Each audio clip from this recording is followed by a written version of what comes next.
So I just got a phone call from a new client that lives in Wisconsin, and she wants to move to Flagstaff, and I'm a realtor, and she was like, we have questions. I was like, shoot, go ahead, tell me. And I want to see if I can get you guys the mountains. There's our mountains.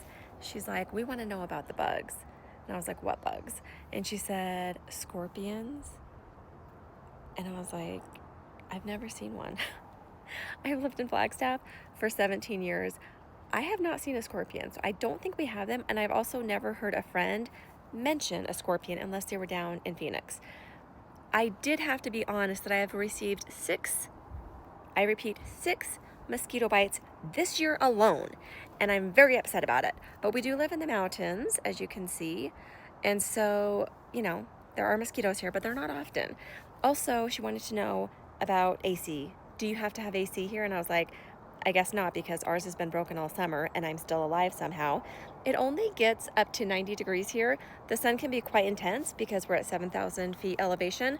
So it's quite comfortable in the shade. That's where I prefer to be. But if you want to go for a walk, it's lovely outside all summer long. Just wear your sunscreen.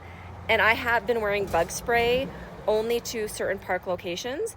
Other than that, I will get my house sprayed for spiders maybe 4 times a year. One time I saw a tarantula.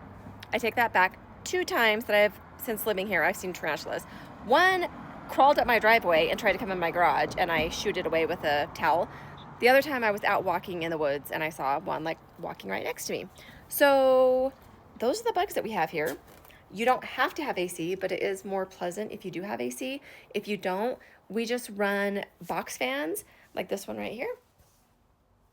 I just stick that on my window, and as soon as the sun goes down, I blast it into my bedroom, and that's how I'm able to sleep at night, because it gets pretty cool in the wintertime. Or actually, sorry, at nighttime, it gets very nice and cool, and so you just bring in all that nice air.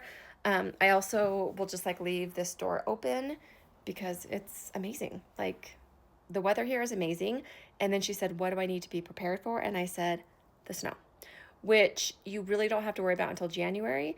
But once it starts coming, you do need to be worried about it. And I would say the number one thing you need to be worried about is, how does your car handle the snow? So make sure, bare minimum, you need good tires. You don't need to worry about the bugs. You need to be prepared for the snow in the winter. Good luck.